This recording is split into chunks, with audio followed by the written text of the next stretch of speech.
dhe ka bërë mirë. Pra nuk e ka fajin sistemi, e ka fajin strategjia se si futet mbështetja. 60% e buxhetit Krishnik, nuk ka nevojë përballë te 60% e buxhetit qeverisë. Një palë bjon, një palë brun, një palë ngjyrë. Pra ti do lojtar analistë syrit. Jo, m'fal, është 60, m'fal, m'lidhi. Tre ministra, lutem. Dakord me ty. Jo, m'fal tani se dakord. Po përmend buxhetin.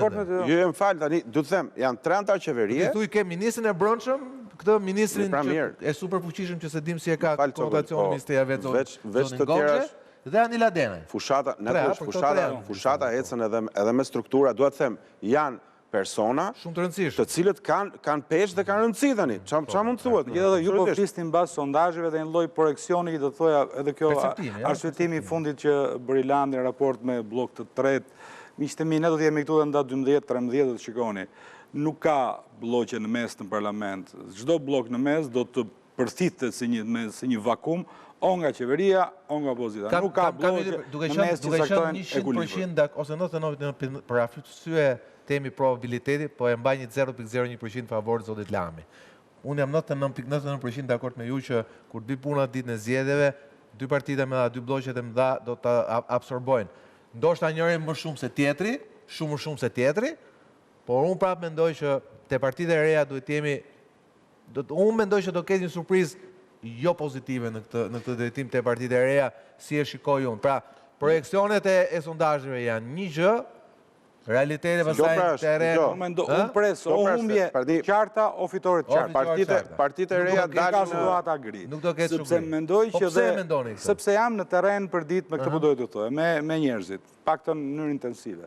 Dhe palët janë të qarta, pavarësisht nëse kanë apo jo rezerva me ne, me këdo, ose me palën tjetër. Pra, ose e mbështesin qeverin, ose kërkojnë ndryshimin. Dhe qartësisht, motori i ndryshimit është vota për PD-n sot. Me gjithë problematikat, kritikat që çdo kush mund të ketë. Nuk shoh asnjë lloj shtrese, për të qenë fare sinqert, unë do të disha Dashamirës, do të uroja që të kishte sukses, dhe personalisht disa prej tyre i kam miq, do të uroja që kishin sukses, por nuk shoh asnjë lloj tendence dhe ndërgjegjësimi të elektoratit që shikoj ta hedh votën këtu, që ta mbjell, që mbas 4 vjetësh të rritet, pastaj të më lindet pema, pastaj dali fruta, pastaj të pim verën. Njerëzit duan vendimarrje. O votohet PD, o votohet PS për të lëvizur. Skënder? Unë do thoya që këtu vim tek një nga pikat më delikate dhe mendoj nga gabimet më të mëdha taktike të opozitës së madhe, po e quaj, të Berishës në këto zgjedhje. Çfarë ju ka ndodhur Krishnik? Ju ka ndodhur kjo që mirë, Lulzim Basha, Ali Bejaj, Kulluri dhe tjerët kanë ikur dhe kanë krijuar formacionet e tyre. Me ta, Berisha ka marrë vendim, unë me këta nuk merrem, shumë mirë. Dalin dhe këta të rinjt, gjithashtu, shumë agresiv, i shohim kudo, sa në New York, sa në Paris, sa në Berlin. Mos shumë të me njëri tjetër, agresiv. Bëjnë dhe sherrë me njëri tjetrin, hedhin dhe në gjyq njëri tjetrin, e shajnë e bëjnë. Domethënë, kanë atë nervin, sepse është hera parë dhe ata e dinë që herën e parë duhet pakzohesh me zjarrin e garës, ndryshe e humbe trenin dhe nuk e merr më. Tani, të gjitha këto, me gjithë kjo, unë kam quajtur kjo nebulozë siglash, që ju sillet rrotull që reklamon më së shumti jo votën e qeverisë, po votën e opozitës sepse është votë opozitare. Dhe ata paraqiten si opozitar, me qeverin të paktën. Kërkojnë të rrëzojnë Edi Ramën, siç kërkoni dhe ju. Unë nuk kam parë dhe nuk kam dëgjuar dhe kam ndjekur sepse ne ndjekim doktorin dhe gjithë tjerët. Nuk kam parë një ushtrim serioz negociate, një ftesë, një tentativë që gjitha këto parti që ty duhen si ajri, sepse ti zgjedhjet e fundit lokale ke marrë 7 nga 61 bashkit. Që ti sot... Tu jam dëshmitar, të tregoj historinë. Ka përshtypjen që nuk është tamam kështu, ë? Mirë, dakor. Ka munguar ftesa nga zoti Berisha, mendoj. Më fal. Ka rezultati, ti Sokol, ju e dini, fal, dakor. Ju e dini që konkret po mbas një sekond, dakor, ja ta mbaroj një sekond. Ju e dini që ka shumë nivele bashkëpunimi në zgjedhje. Ka tërheqje nga zonat caktuara për t'i bërë vend atij tjetrit dhe me një premtim që do takohemi sallën e parlamentit dhe aty ne mund të vijojmë. Nuk e vëre fare këtë gjë, sepse realisht... Po e ka bërë me partitë që kanë një CV në Sokol, po nëse këta të lutem... njëri thotë do fitoj 71 mandate. Po, këta janë, këta ftojnë Edi Ramën për debatë duke pasur në sondazhe. Do bëjmë kryeministër, po pasi të shem thotë ato pallati që ngja Edi Ramës, pastaj thotë do ta marrë dhe pëdon mbrapa dhe pasi të marrë pëdon dhe jalë kontestime. Dgjoj, ka shumë delir. Fantazia dhe deliri. Ka shumë delir aty. Një parti tradicionale, nuk mund të operojë. Nëse ata marrin, të lutem, nëse ata marrin. Por që duhesh të bërë, po më shumë pak të shehë, nëse ata marrin, e ka refuzuar. Vende në parlament, nëse, se unë prap dyshoj, nëse ata marrin vende në parlament, sa gishtat e një dore nuk janë të parëndësishëm më. Patjetër. Ky është problemi. Marrin dhe ato. Po pra, halli është ai marrin. Unë jam me ju që ata vështirë se do t'i marrin kaq.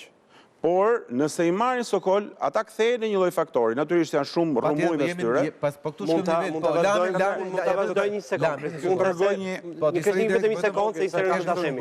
Pra pse vlen debati që dy partitë kryesore kanë frikë për një parti të tretë?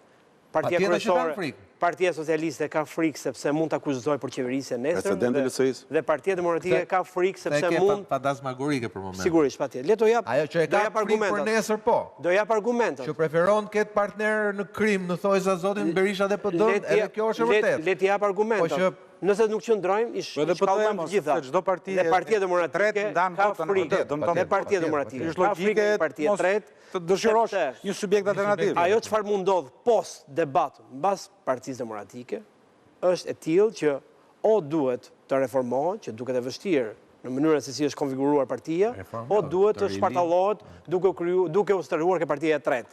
Për mua, pse janë arsyet që ne të kemi parti të tretë? Dhe do ta them tani, ne për herë të parë kemi diasporë. Janë 250.000 rreth 20 deri 23 mandate teorikisht.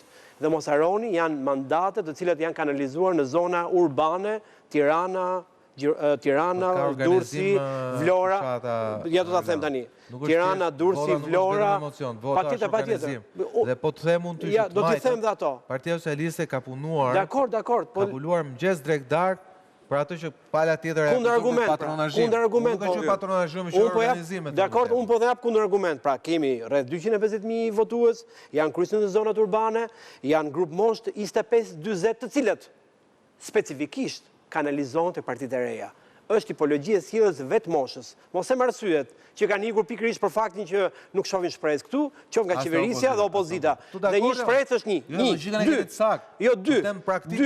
Nuk kemi parë ndonjëherë parti agresive ke krahu i majtë që në vota, siç është Partia Mundësia dhe parti agresive tek e djatha, si Mengjosi i tha disa, të cilët nuk janë thjesht parti të krijuar nga hiçi, po kanë individ të fortë, të cilët kanë disa lidhje me strukturat. 3. Majta si kemi parë. Ka mundësi 3.2 të ai agresiviteti? Kemi parë. Le ta them të tretë. Me që e drejtoju. Tash ke puna e agresivitetit. Unë e thash në editorial që zoti Berisha është çik më pak agresiv se herët e tjera, besoj është merite e këshilltarit Laçivita. Megjithatë, po dëgjoja për shkakun këtë të mundësisë. Dhe ishte dhe uloriste dhe me agresivitet shumë madh, po me thënë vërtetën, mua më bën me qesh. Pse? Pse më bën me qesh? Po qet puna për agresiv. Kam zotin Berisha. Kanë vjetrit do të thuash. Çfarë për çfarë kam në borru? Dhe në këtë moment, unë si votues kurioz, le të themi, të priti herë çfarë bëhet nga e djatha që unë kam shef, po s'kam kujtja e votën se nuk shoh që ka perspektivë zotin Berisha, dhe kur shoh të tjerët, qet puna për agresivitet. Kam doktorin, është monument origjinal. Jam dakord. Ky është të më thosh diçka tjetër më ndryshëm ose tjetër të punë. Ky është një aspekt, po kjo nuk ç'bën dy të para që thashun. Jo, nuk i ç'bën. Po tash se kjo agresiviteti. Ato nuk i ç'bën. Dhe e fundi që e mbylla, ne nuk i kemi parë këto parti të organizuara siç janë këtë vit në struktura poshtë, aq sa janë modeste dhe ke diaspora, aq sa janë format e organizimit dhe agresiviteti në rrjetet sociale siç janë duke targetuar të ri. Aty rrit, lutem. Për mua janë gjithë strukturat, më fal. I japin shpresën për një parti të tretë që kanë dhe frikë të dy partitë kryesore. Me Sokolin kemi bëjmë një lojë fjalësh bashkë kështu nganjëherë. Mund ta bëj edhe ty këtë? Është shumë dashamirë. Jo, na shkon. Ftoj edhe Kreshnikun. Cili nga ju njeh numrin 2 të këtyre partive të reja? Unë realisht ju përgëzoj. Përgjigje, të gjithë partitë lëvizje. Numër 2 s'ka as PD-ja as PS-ja. Përgjigje. Por ne ato i dim çfarë janë. Puna është ta I gjithë modeli i partive të reja që krijohen sot në Perëndim nuk identifikon me struktura, po identifikon me individ. Unë thash numërin 2, thash struktura. Me individ të cilët janë populizëm, kanë populizëm. Nuk thash, nuk thash Dega Durrësit. Kanë manipulim. Thash Dega Durrësit. Trendenta e partive të reja nuk vjen nga struktura, por vjen nga individët dhe nga krejtë. A mund të mund diçka për këtë se jam të paktën djathtas janë dëshmitari i ngjarjes personazheve. Nuk ka alternativë. Nuk ka asnjë alternativë kur partitë të reja apo iniciativat të reja projektojnë sfidë do ta fitojë kryetari mandatin apo jo. Nuk ka asnjë lloj projeksioni dhe alternative tjetër. Pse nuk e mirë dhe kush cila sfida që mendoj unë personalisht po përpiqem, jam në njerëzit i kam arritur më shumë për bashkimin e Partisë Demokratike, sepse mendoj e vetmja rrugë, shans, përveç se marrëdhënieve me SBA-n, e kam thënë për herë, alternativa që PD-ja, që PD-ja asaj drejtësisë re edhe juve. Patjetër, por marrëdhënieve me SBA-n. Unë kam thënë dy aksioma gjithmonë që PD-ja të vetë të jetë e bashkuar dhe të ketë marrëdhënie të pacënuar me SBA-n. Kjo ka qenë edhe gjatë konflikteve të brendshme në PD, këto kam thënë. Por për bashkimin e Partisë Demokratike, e vetmja zgjidhje alternativë ndaj pushtetit, këtij pushtetit, por çdo pushteti është PD-ja e bashkuar. Pse nuk u bashkua dot PD-ja? Sigurisht është produkti i ngjarjeve. Dhe këtu pasaj mund t'ju them ftesat nëse ka patur apo jo.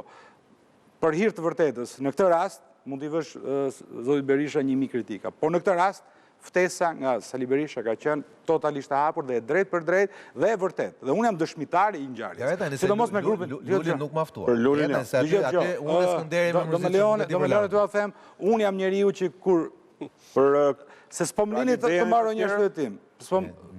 Paktën tek rasti zotit Basha. Ne kemi qenë 13 deputet që mbështetëm PD-n zyrtare deri në atë moment. Mbas ndarjes së legitimitetit të Vulës, që Vula kaloi përfundimisht zoti Berisha, vendimi jonë ishte do të ishim në PD-n zyrtare dhe ne kishim mundësi, gjithë kjo pjesë kishte mundësi që duke përfituar nga statuti që kishte themeluar zoti Berisha, rithemeluar, vetëm me 8 firma deputetësh ne shpallëm një fraksion brenda Partisë Demokratike. Fraksion me të njëjtat të drejta, me të njëjtën platformë, me strukturë paralele. Dhe kërkesa ime e parë ndaj drejtuesve të PD-s në atë kohë, kur ndodhi debati i Vulës, ka qenë shikoj, i qëndroni parimit në rast se themelojmë statut, program paralel, drejtim paralel, strukturë paralele, ka qenë po dhe hapur deri në nivelin krijoni një Tea Party, modelin republikan është Tea Party, është gati parti paralele. Dhe nuk e refuzoi Berisha, fatkeqësisht që gjë e refuzoi, po triumfoi brenda. Eksakt. Unë që kam thënë sekretarit përgjithshëm, por mesazhin dërguar te Berisha ishte në formatin Tea Party. Pranoni këtë grup deputetësh dhe ata kanë thënë po. Kush e refuzoi? Mirë, ishte refuzoi një njeri, cilin unë e kisha mbështetur. E kisha, o ta mbaroj më lamë dhe kur pse futemi fjalë. Po mirë, apo më dëgjon çfarë? Po pohoj një gjë të rëndë. Një njeriu që unë e kisha mbështetur, dhe ka marrë goxha kosto publike të paktën ato strukturat e partisë, thotë Basha thash fraksion të Berisha, tha jo, Berisha është fraksioni im. Këtu humbasim realitetin. Humbasim realitetin, sepse prova e tregoj, historia tregoj që kështu ndan palët. Dhe kur e madhi pranon dhe gjë ndryshe brenda vetes, gati jo ndryshe, por të kundërt, sepse ne kemi qendrime të kundërta. Ti nuk mund thua që ai i madh është fraksioni më të voglës. Dhe këtu pastaj them që pamundësia e bashkimit nuk është e gjithë faji të përgjithësia të Berisha. Për të thënë vërtet, unë kam qenë kritik, e kam kundërshtuar. Por në këtë rast absolutisht nuk mund të arsyetoj faktin që thua që Berisha e ftoi Bashën dhe Berisha pranoi që ne Basha, të tjerë, gjithë grupit e deputetëve, të akomodoj në PD në formatin e një fraksioni deri në formatin Tea Party. Pra një lloj partie paralele vetëm ishte në çadrën e PD-s. Refuzimi në rastin e zotit Basha, ka ardhur nga Basha, jo nga. Një pyetje. Kjo është e vërtetë. Dhe unë jam dëshmitari. Rikthehemi pas pak fjala për Lamen.